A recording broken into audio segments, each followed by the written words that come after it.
Bem, vamos continuar nossa caminhada em Lucas. Há um slide aí? Já está aí. Lucas 14. Eita.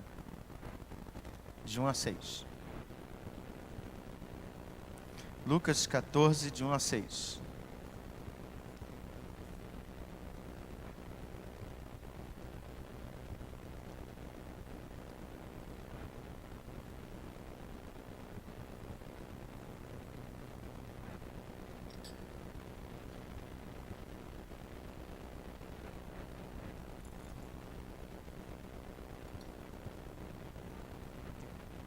Amém?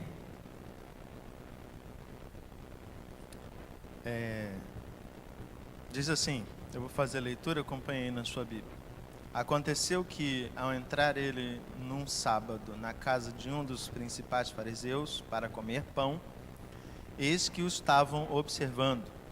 Ora, diante dele se achava um homem hidrópico.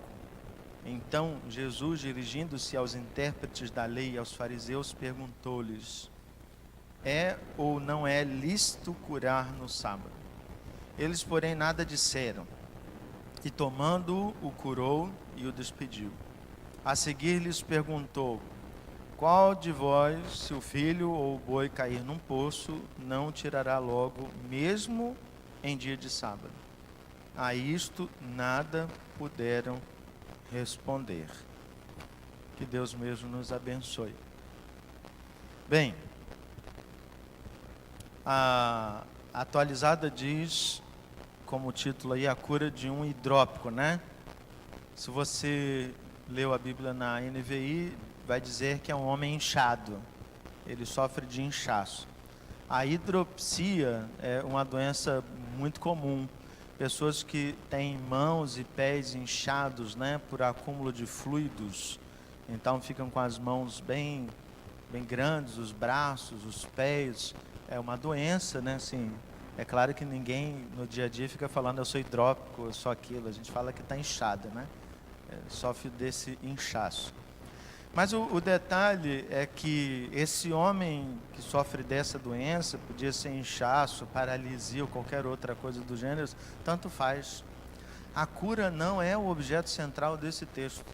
Então, se você ler com atenção, você vai perceber que Jesus, olha como é que Lucas é cuidadoso. Qual é o primeiro fato que ele diz? Ele entrar... Não, o primeiro fato não é esse. Não é o primeiro fato. Aconteceu ele entrar num sábado. Opa! Não é a casa que é o objeto central também. Tudo começa porque é sábado.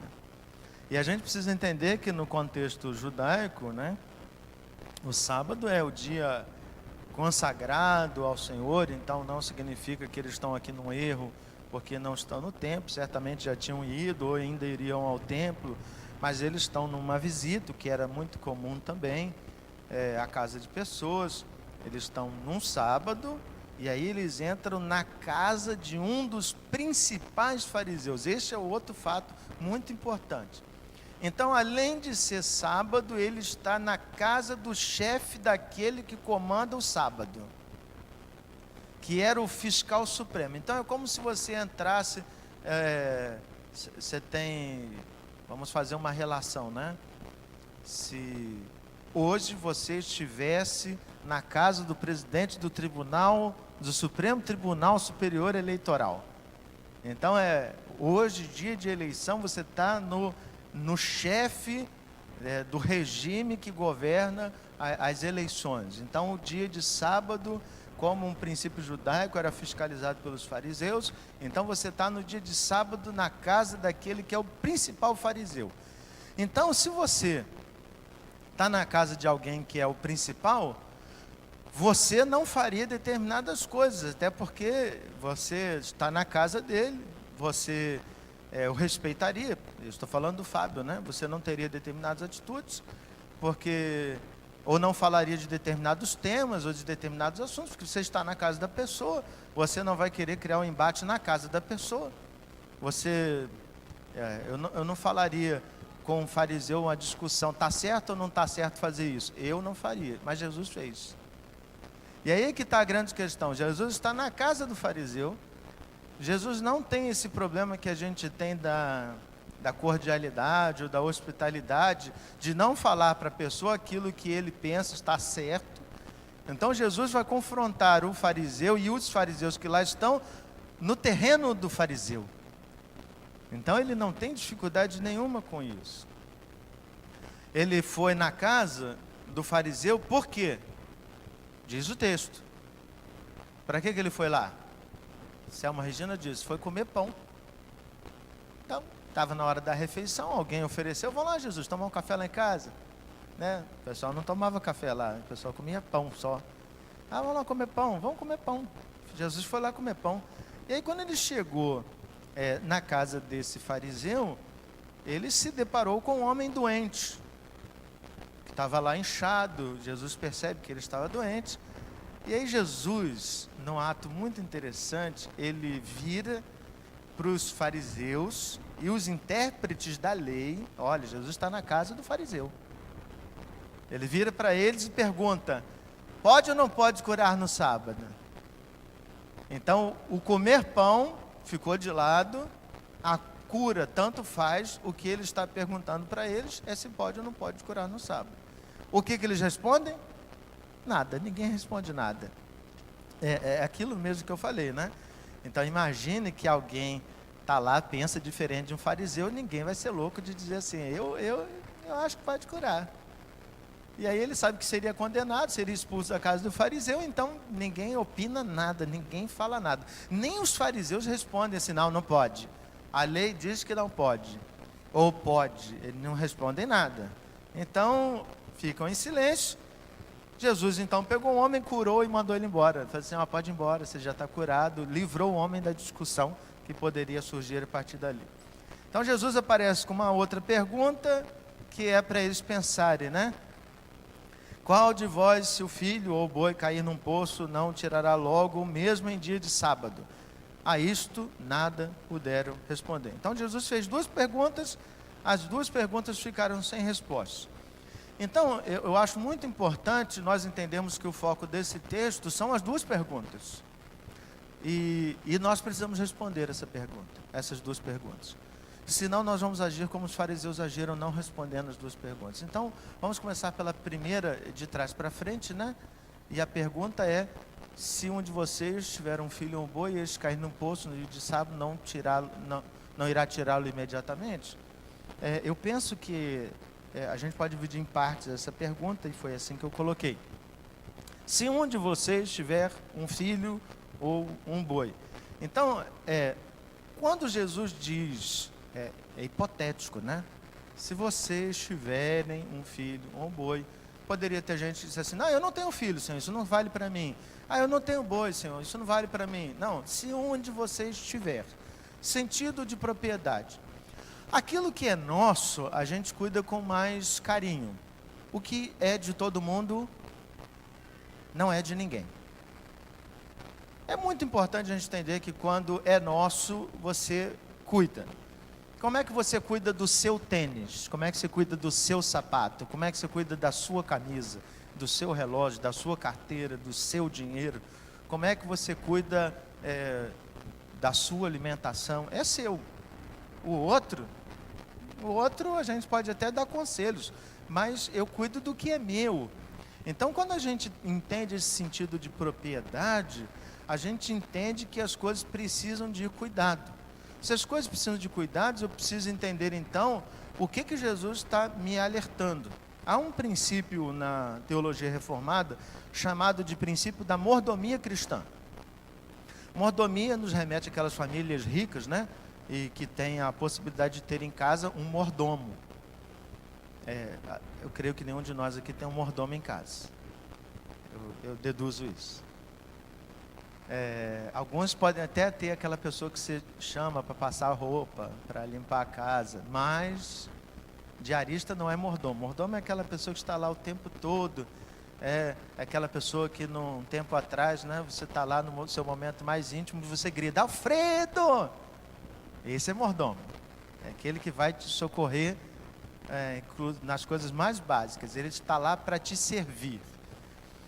Quando a gente entende que nós somos mordomos de Deus, Deus tem bastantes mordomos, né? 7 bilhões para ser mais preciso.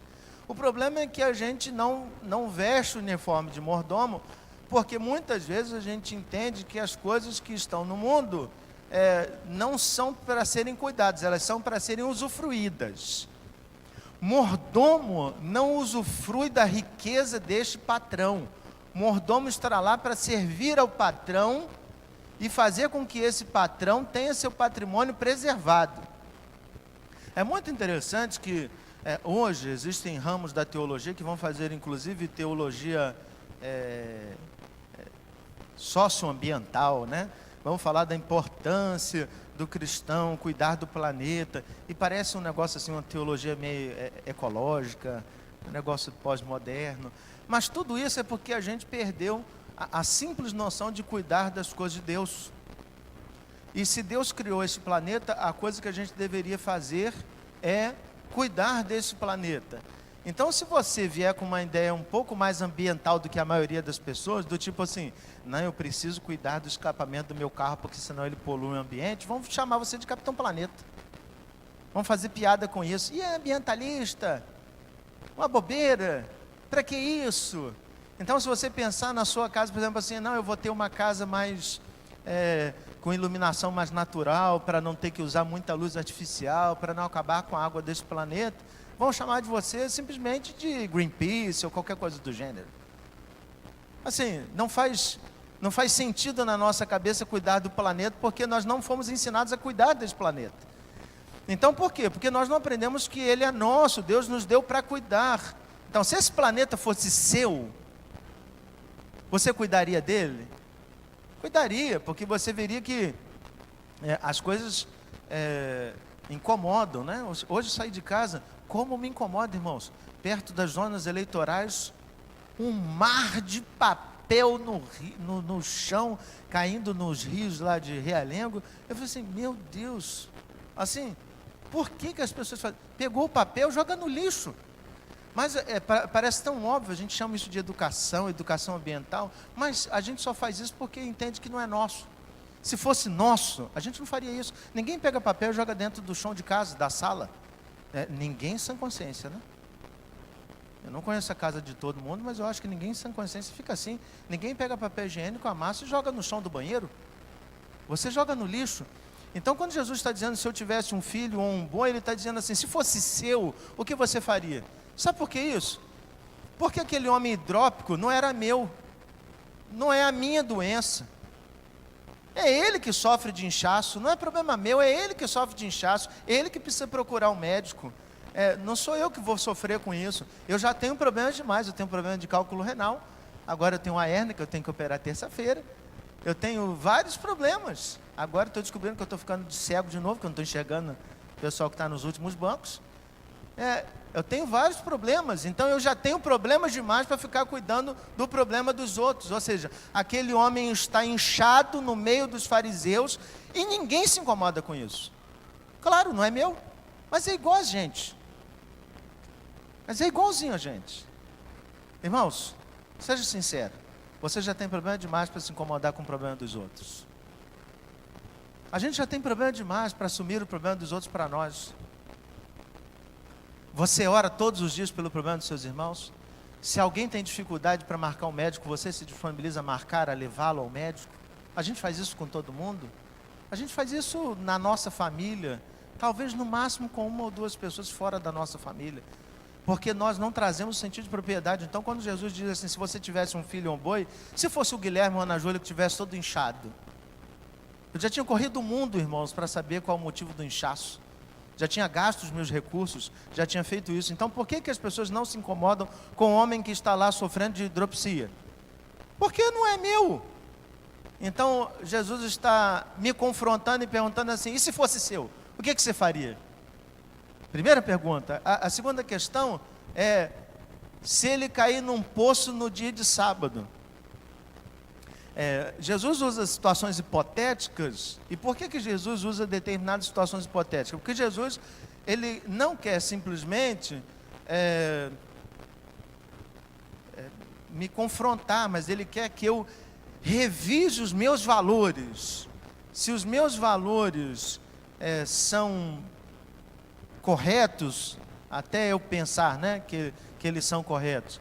Então Jesus coloca a seguinte situação hipotética. Ó, você tem alguém, imagine que você tem um filho, eu tenho 2, Guilherme e Ana Júlia, caíram num poço. Tudo bem, caiu num poço, então a primeira ideia é tirá-los. Mas aí Jesus diz, mas isso não aconteceu em qualquer dia, não foi sexta-feira nem segunda, foi no sábado. Se cair no sábado, o que você faz? Por quê? Porque muitas vezes os fariseus partiam para a análise das coisas a partir de seus princípios. Então o que pode no sábado? Ó, pode ir ao templo, pode visitar as pessoas, mas não pode isso, não pode aquilo, não pode aquilo, não pode, não pode. E a gente também tem uma lista de coisas que não pode. Essa lista de não podes, ou essa lista de podes, elas podem estar certas ou elas podem estar erradas. O problema é que muitas vezes os nossos valores são tão fixos e tão rígidos, tão inflexíveis, que nós não estamos dispostos a reavaliá-los o tempo todo ou colocá-los em xeque. A gente prefere dizer assim, para mim eu não faço isso. Tem gente que diz assim, não, eu não vou fazer isso, isso aí tem que tratar assim. Isso, às vezes falta prudência, falta pensamento de que, e se isso acontecesse comigo, eu agiria assim? Então a gente tem muita facilidade de apontar o dedo para as pessoas, para dizer que elas agiram assim ou agiram assado. Então a gente emite julgamentos o tempo todo sem levar em consideração, e se isso acontecesse comigo? Então Jesus está colocando assim, e se fosse com seu filho, você não faria no dia de sábado? Você não o levaria ao médico? Você não o socorreria? Você não abriria uma exceção? O que é mais importante para você? É esse cumprimento da lei ou a vida daquela pessoa? Então o que Jesus está fazendo é questionar os valores daqueles fariseus, para eles pensarem assim, o que é mais importante para vocês? São as pessoas ou é a regra do sábado? Talvez você pare para pensar assim, ah não, os fariseus estavam errados, está tudo bem, mas olha para você agora. Existem valores que, se Jesus colocasse uma situação hipotética, e se isso acontecesse dentro da sua família? O que você faria? Talvez a gente trate o problema sempre distante, por falta do sentido de propriedade, a gente não traga para nós, a gente não consiga revisar o nosso valor, aquilo que precisa ser modificado, aquilo que precisa ser reconstruído. É preciso pensar muito bem, né, que a gente pode ter conceitos religiosos que não tem nada a ver com a proposta do Senhor Jesus. Isto para mim é o fato que me chama mais atenção.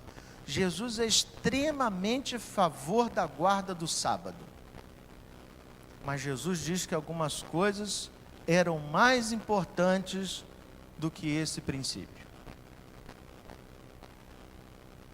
Talvez eu leia o sábado, né, e vale um parêntese para mim e para todos nós.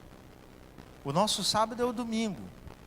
Então, na minha cabeça, eu sei de coisas que eu posso e que não posso fazer. Então, na minha cabeça, eu tenho esses valores. Mas esses valores correspondem aos valores do Evangelho?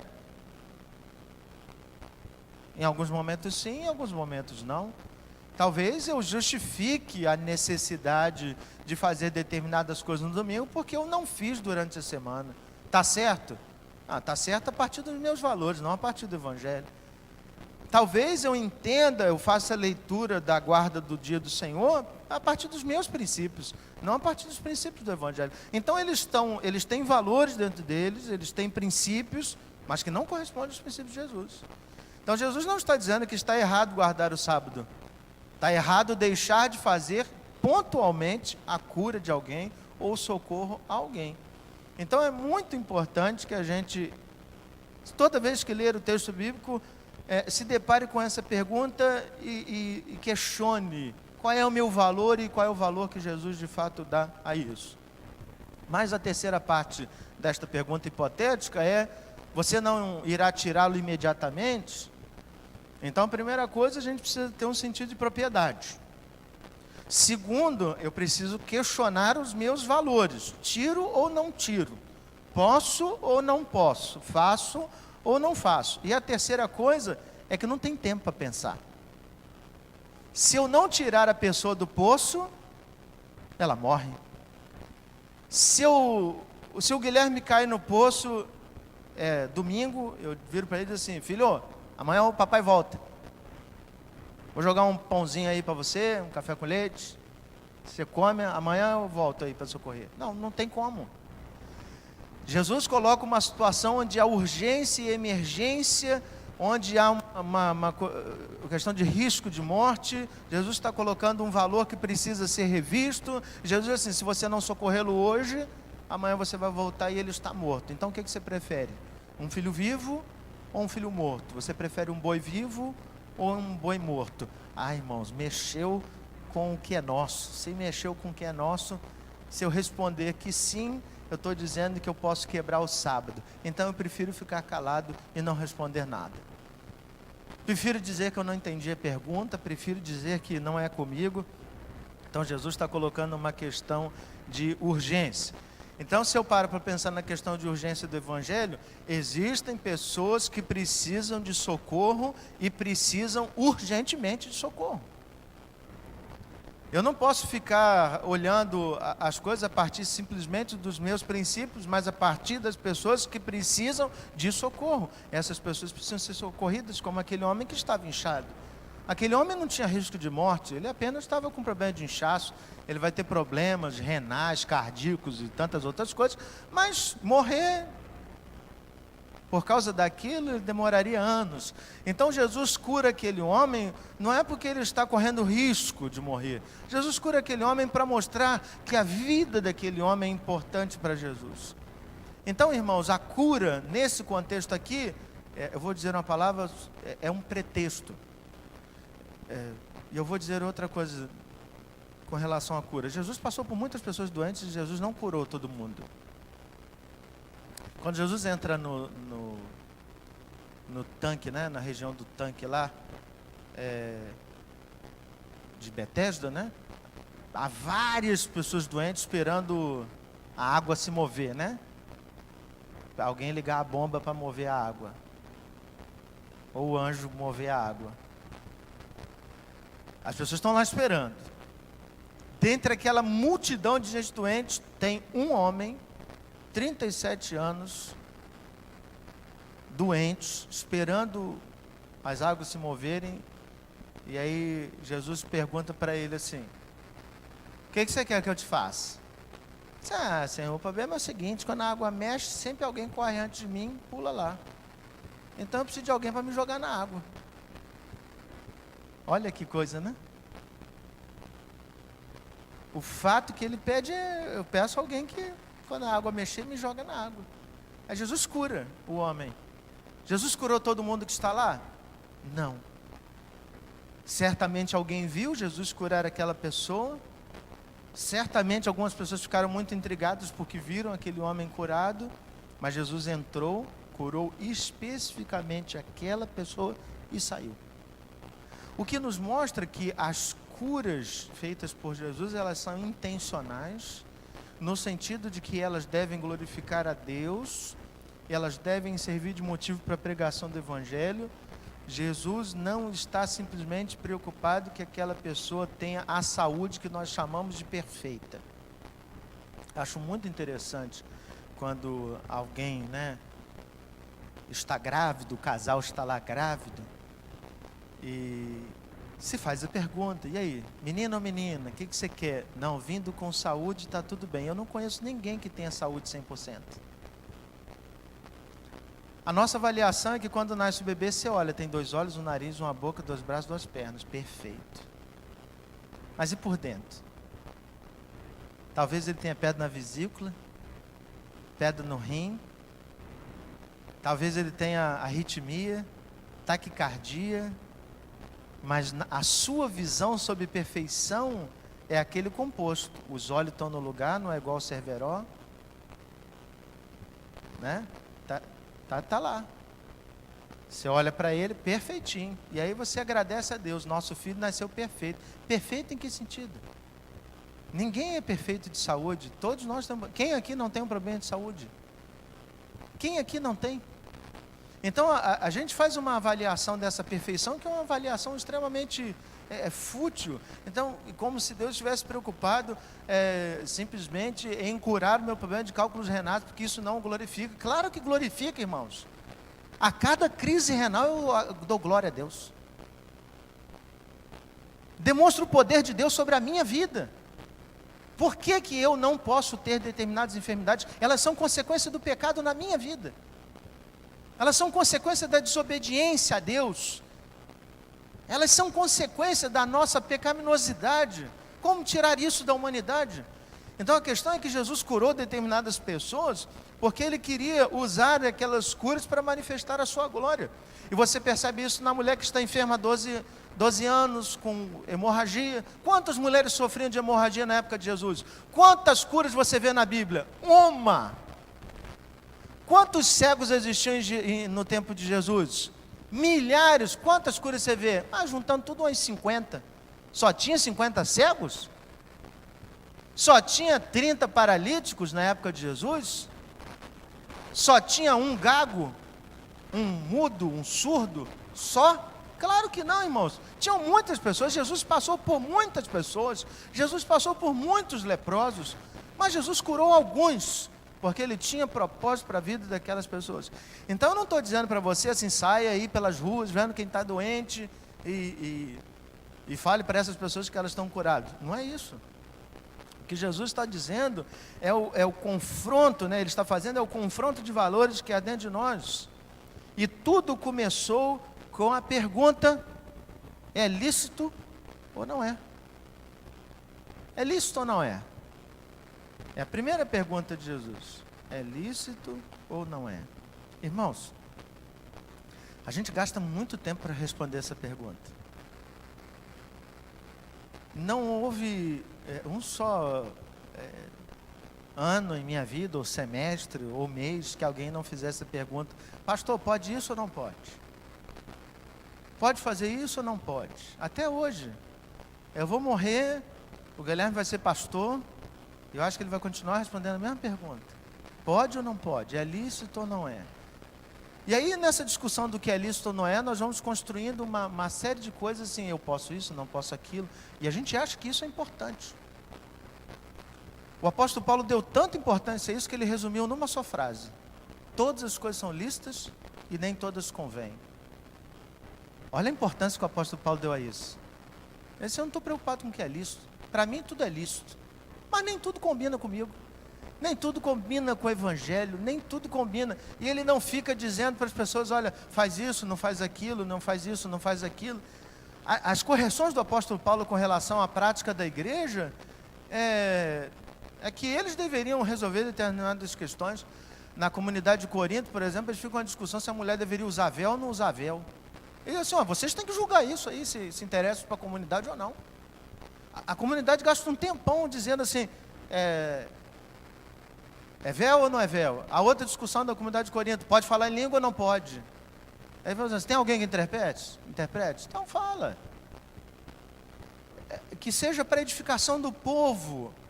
Ele não fica a discussão do não pode, é ou não é, verdade ou não é verdade. E a gente gasta tanto tempo com isso, que às vezes se perde na discussão e esquece o essencial. E a gente perde o essencial porque perdemos o princípio de glorificar a Deus em tudo que a gente faz. Irmão, se tem alguma coisa tão importante para mim, que eu não abro mão dela, eu não glorifico a Deus com isso. O que Jesus está perguntando é assim: você abriria a mão dos seus próprios valores para me glorificar? Você abriria a mão de curar alguém no sábado para que isso glorificasse a mim? E o que os fariseus respondem com silêncio? Não. Eu não estou disposto a abrir mão. Eu não estou disposto a rever os meus valores. Não, eu vou continuar assim, eu vou morrer assim, eu acho que não pode curar mesmo no sábado e ponto final. São pessoas que domingo após domingo ouvem mensagens do Evangelho, ouvem palavras do Evangelho, ouvem reprovações do Evangelho, ouvem exortações do Evangelho, e nos seus próprios conceitos dizem, sentados nos bancos: eu sou assim, vou morrer assim. Pessoas que não revisam, que não mudam, que não questionam, que não se questionam, que não colocam em xeque a sua própria prática, que olham para a vida dos outros, apontam o dedo, mas não conseguem revisitar os seus próprios valores. Se Jesus colocasse uma situação hipotética diante de nós hoje, algo que te confrontasse e perguntasse, pode ou não pode? Pode ou não pode? E você se silenciasse e dissesse assim, pode, e fizesse. Qual é a crise que isso te daria no Evangelho?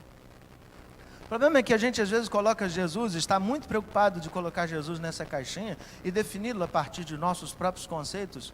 E daí a grande dificuldade, né, que a gente na teologia tem é de como definir o ser de Deus. Impossível. Deus é infinito em seu ser, imutável. Deus é grande demais para eu defini-lo. Deus é poderoso demais para eu dizer que Ele não pode. Deus é sábio demais para eu dizer que determinada decisão dele é errada ou equivocada, ou que Ele não pensou nisso ou naquilo. Deus conhece todas as nuances. Mas isso vai me fazer deparar com situações diante do Evangelho e no dia a dia, que eu não sei lidar com elas mesmo, e não sei mesmo. Mas a grande questão é o quanto existe de abertura em mim, de confiar nesse Jesus e de me debruçar a Ele, de olhar para Ele, de caminhar com Ele, mesmo quando os meus valores entrarão em choque.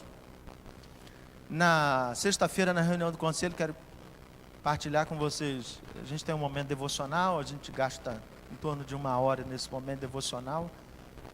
Os presbíteros oram por todos os pastoreados, eu acho que é muito importante lembrar disso. A nossa igreja tem lá todos os membros divididos entre os presbíteros, e eles oram por vocês, eles prestam relatório ao conselho sobre isso.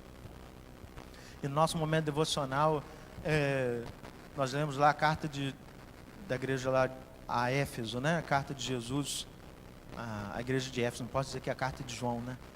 A carta de Jesus, porque é o Jesus falando para a igreja de Éfeso, e Jesus vem com uma série de elogios. Vocês trabalham para chuchu, vocês são contra os nicolaítas, vocês são bons nos que fazem, vocês arrebentam, vocês abrem a igreja todo domingo, culto maravilhoso. Eu só tenho uma coisa contra vocês, não tem amor.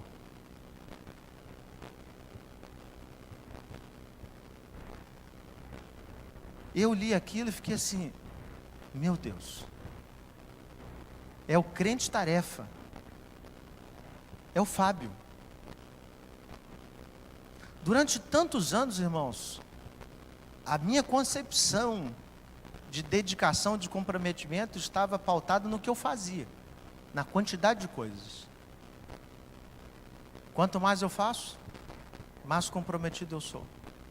Crente que não faz nada, comprometido não é. Essa era a minha visão. Mas era a visão dos caras de Éfeso também, que estão lá fazendo, para que amor? A gente precisa fazer. Aí vem Jesus prestando um relatório, caramba, excelente, Fábio. Relatório excelente, só faltou uma coisa, amor. Só isso, só. Próxima vez você faz, mas faz com amor. Vocês abandonaram o primeiro amor, ou seja, Jesus está questionando os valores. Por que fizeram? Por que trabalharam? Porque achavam importante? Porque queriam aparecer? Porque queriam que o Evangelho chegasse para as pessoas? Mas se prestaram ao trabalho de fazer sem amor? Jesus quer isso? Jesus questiona e confronta os nossos valores?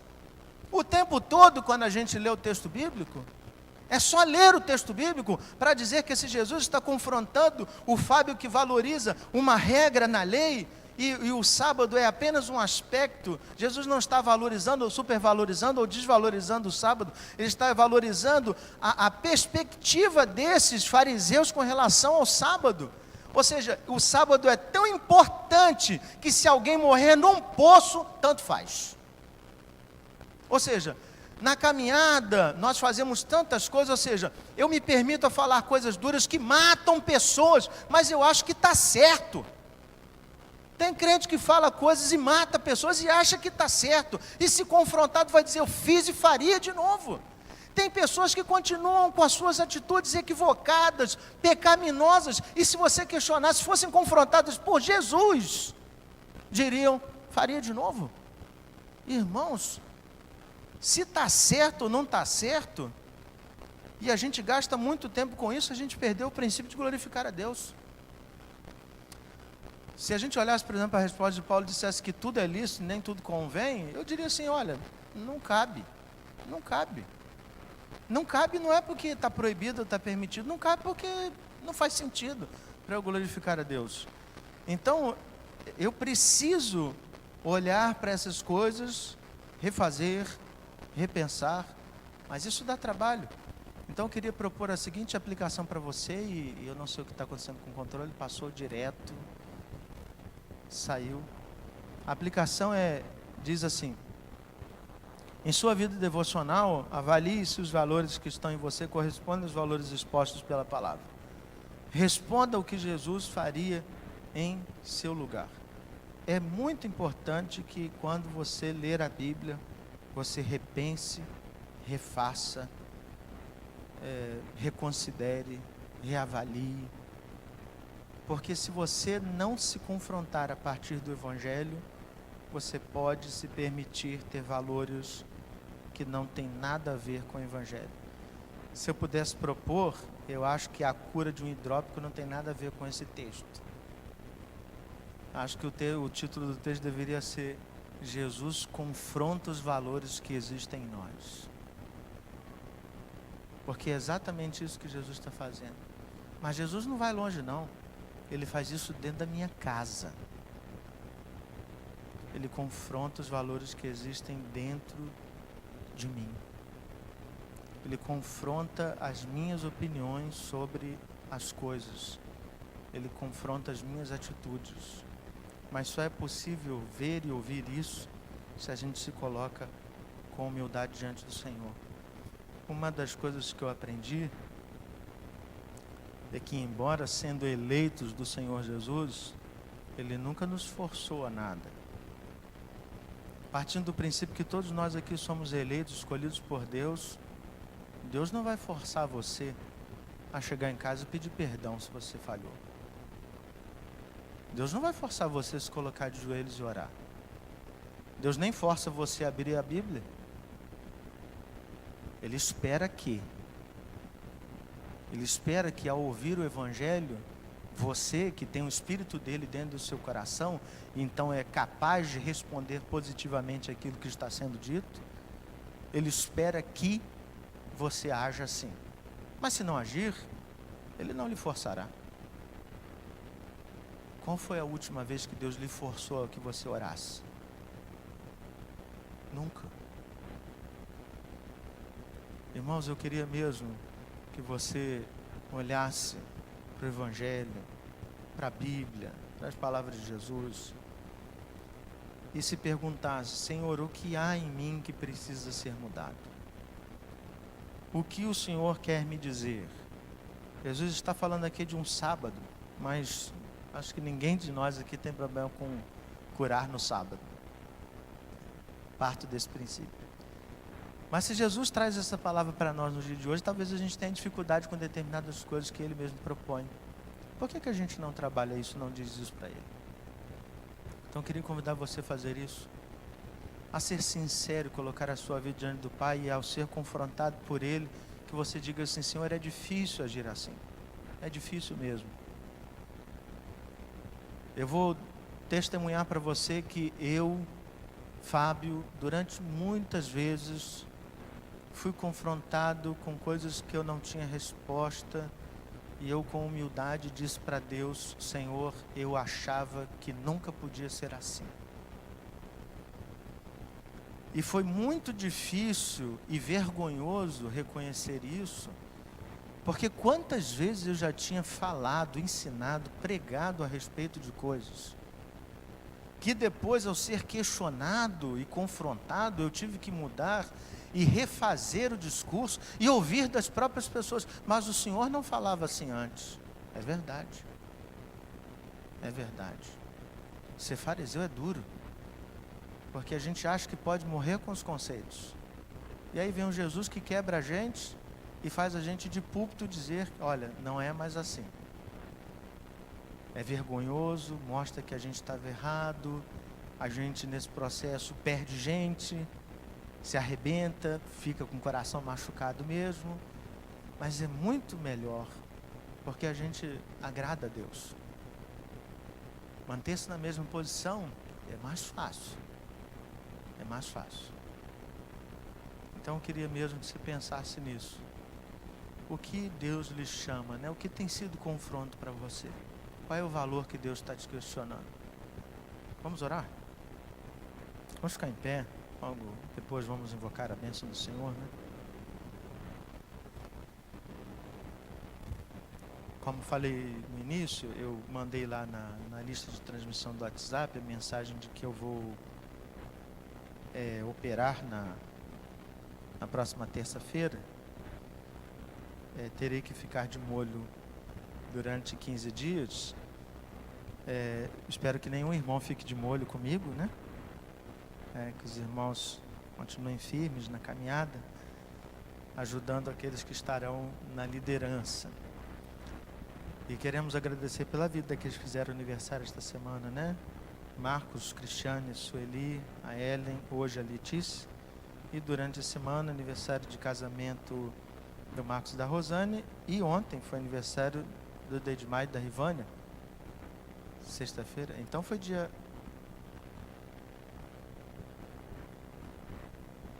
30. Hoje é dia 2, eu estou contando que hoje é dia 1º. Ok. Sexta-feira. Então, parabéns para os irmãos. Na terça-feira não está no boletim, mas é aniversário do Fraga. Eu prometi para ele que eu falaria, porque ele faz 7-1. O certo é se fosse 171, né, Fraga, que ele disse. Foi ele que disse. Bem, vamos orar?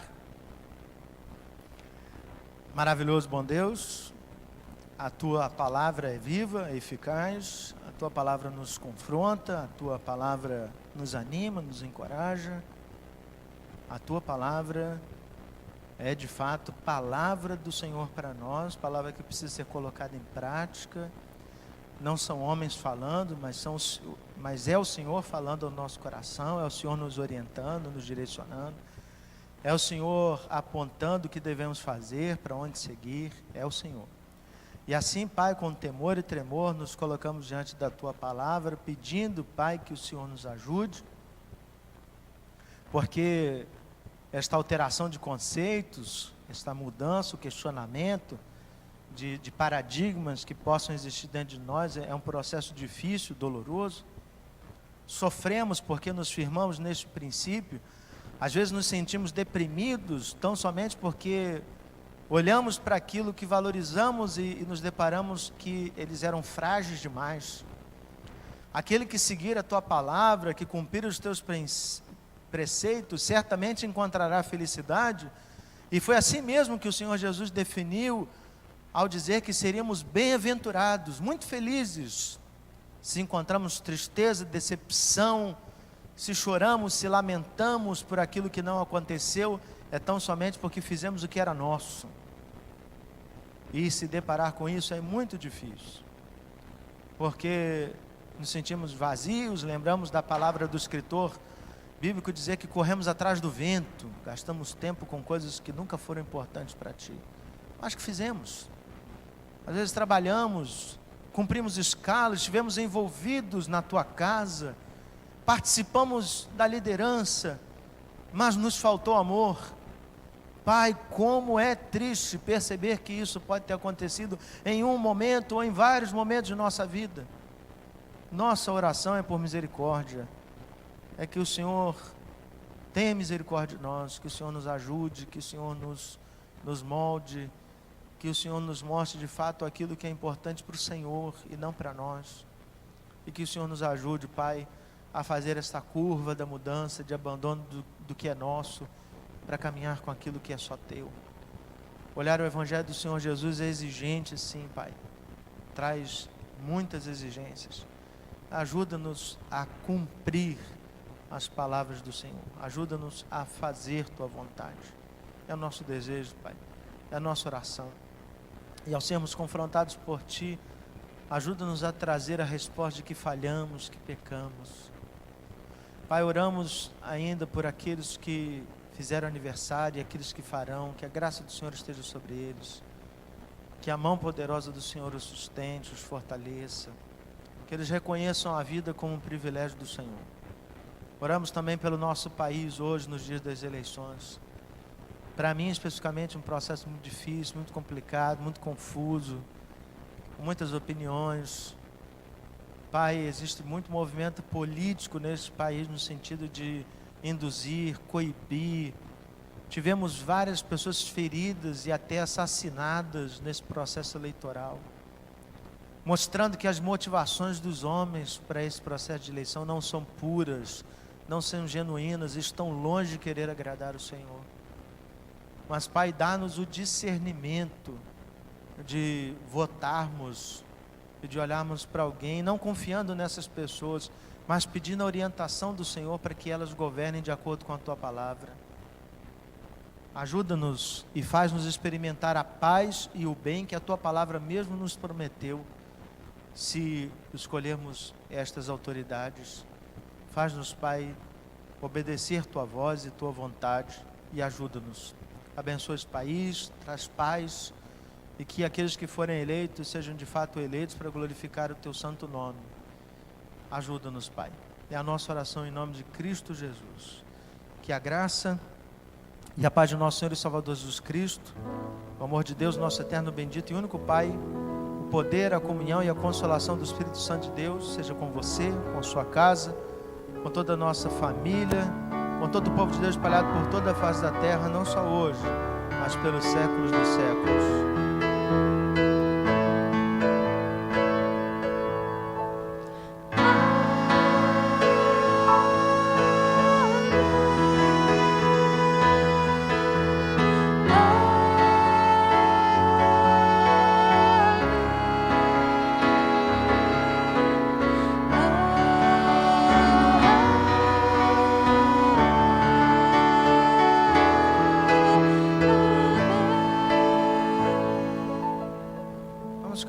Enquanto cantamos, dê um abraço do seu irmão.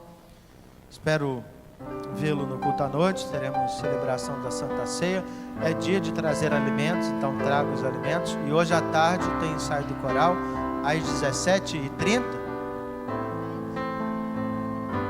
Domingo passado eu falei 17h30. 17 horas. Deus te abençoe.